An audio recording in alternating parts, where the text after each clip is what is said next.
Why is straight Where's everywhere? my straight flag? Why am I constantly getting straight? Where is my straight flag? Why are straight people holding hands in the street? When have you ever seen a straight flag? I don't identify as perhaps the sex I So was why born can't as. I It's not- identify? Okay, why can't I identify as a black lesbian? Well, firstly, I mean, it was. I'm serious. And suddenly it was prove you're not Harvey Weinstein, or you can't have a Gillette product. The silent majority just has got sick of it.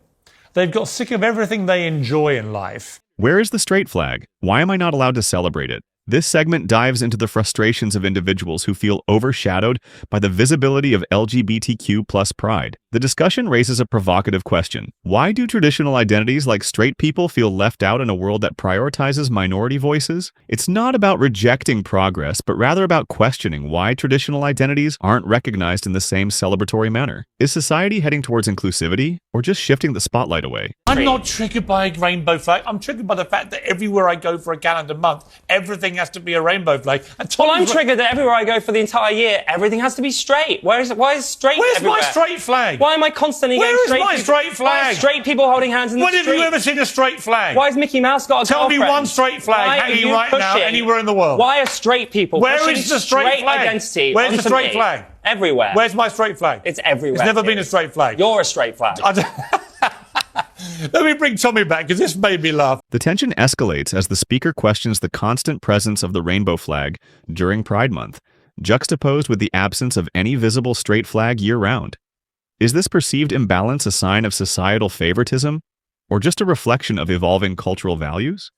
The clip humorously touches on the idea of even fictional characters like Mickey Mouse being questioned, pushing viewers to think about how far cultural representation should go. I think the silent majority, which is a massive number of people, the silent majority just has got sick of it.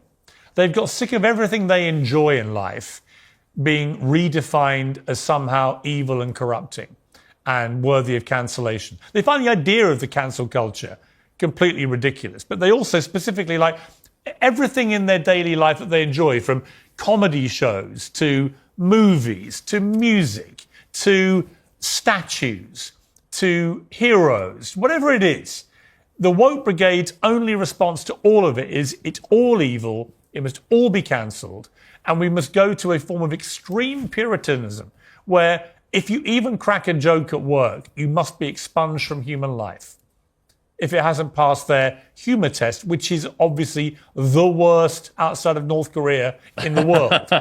The concept of the silent majority takes center stage. These are everyday people who feel that their enjoyment of life is being diminished, labeled as problematic by what's often referred to as woke culture. From movies and comedy to statues and national heroes, they see a world where cherished traditions are being systematically erased. But is this really about protecting society? Or is it about enforcing a new, rigid form of Puritanism that leaves no room for humor, mistakes, or dissent?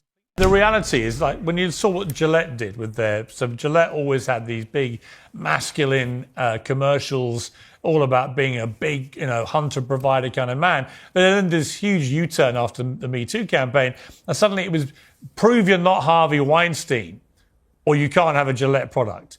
And they absolutely tanked their sales in the same way that Budweiser did when they used Dylan Mulvaney, who suddenly decided in the mid-20s that this biological woman, man would be identifying as a woman and make tens of millions of dollars by almost mocking biological females.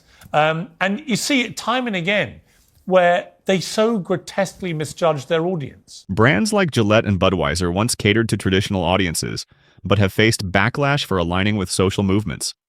Gillette's pivot from masculine identity to social justice messaging alienated many customers, echoing Budweiser's controversial partnership with transgender influencer Dylan Mulvaney. Both cases highlight a larger question. Are companies genuinely advocating for change, or are they misjudging their audience in a quest for cultural relevance?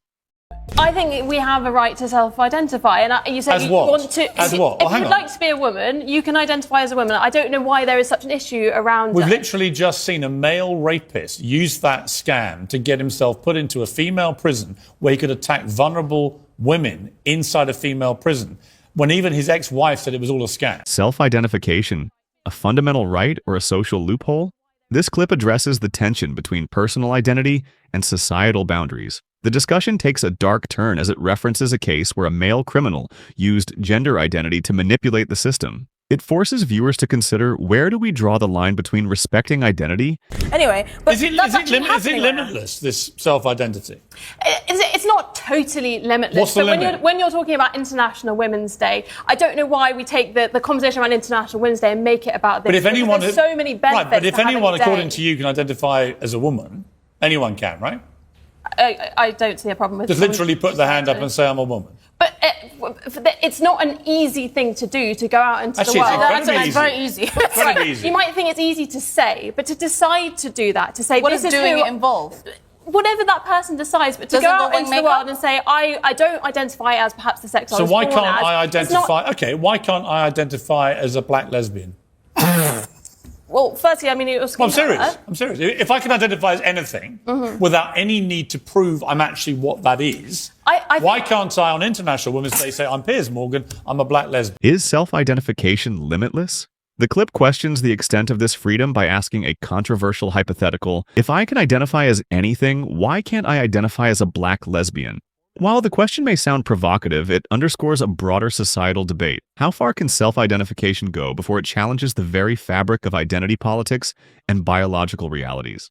I think that you'd already opened the absurdity door by saying it is limitless. You can do what you like. Anyone can say, I'm a woman. So I simply ask you, why can't I? I mean, this point kind of ridicules trans people to an extent. Actually, I think what you said ridicules trans people. Because actually, people who go through the full process of transition, who actually go through what we used to call a sex change, which I don't think you can muck around with original biology, but those who actually go through surgical procedure over a number of years, I've got great respect for that very difficult journey they go on. I have zero respect for people who just wallop their hand up and go, suddenly, I'm a woman and I want all the rights that a woman has and I want to compete, say, in sport. I'm a 6'4" athlete, sprinter, swimmer, whatever, who's competed very mediocrely in male sport. I now want to come in and crush women in swimming pools and in sprinting events and break all their records, perhaps irrevocably, just by saying, I'm a woman. I think that is the absurdity. The debate takes a critical turn,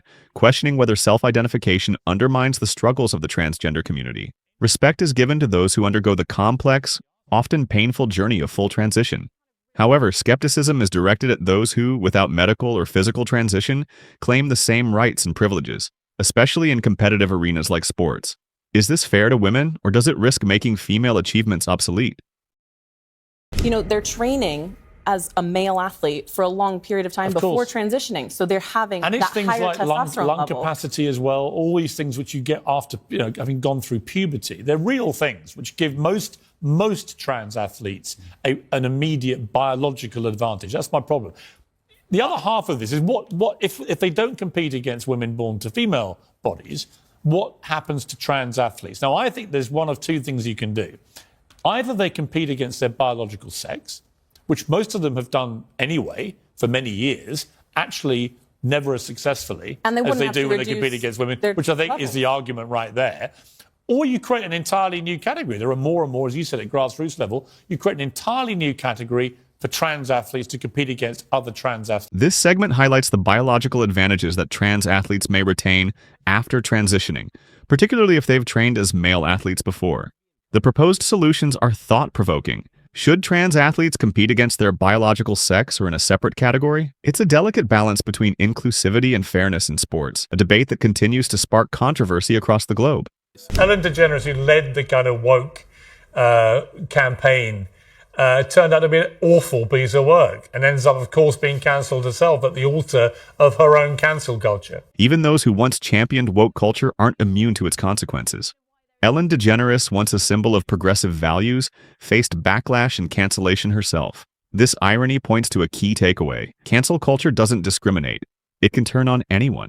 Is this culture of accountability necessary, or has it become a weapon used indiscriminately against anyone who slips up? Social media and phones, cell phones, have completely changed things as well. And I think, obviously, a lot for good. I think they're very intelligent as a group of people, the ones I meet. They're very bright, they're sparky, they're well-informed. But they're getting a constant churn of dopamine, a lot of it very negative. They're seeing wars in real time all over their social media, the most horrific imagery. And they're seeing loads of other stuff, just constantly bombarded with negative imagery in a way that, when I was young, it was unthinkable. You didn't have cell phones. There was, maybe a television with 2 channels, very heavily sanitized and regulated. The newspapers were very cautious about what they put on their front pages and so on. You just did not get exposed to anything like this kind of sensory overload. Social media has reshaped how we consume information. Unlike the past, where media was carefully curated, today's youth are bombarded with unfiltered content. Wars, tragedies, and social issues, all in real time.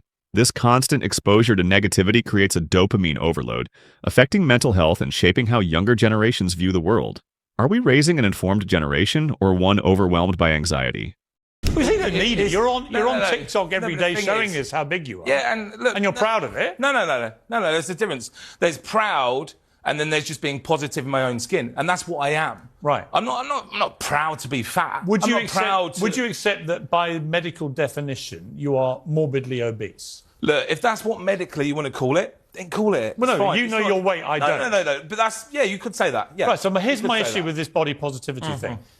People shouldn't be celebrating being morbidly obese, in my estimation. But that's because actually it is a dangerous condition that causes many people to die. Look, you've got a fair point. It is dangerous. It can lead to dangerous issues. The final segment addresses body positivity, but with a critical lens. While self-love and confidence are important, celebrating morbid obesity as a lifestyle choice can be dangerous. The speaker acknowledges the need for body positivity, but argues that it shouldn't glorify a condition linked to serious health risks. Can we find a balance between promoting self-acceptance and encouraging healthier lifestyles? If you found this perspective valuable, don't forget to like, share, and subscribe for more content like this.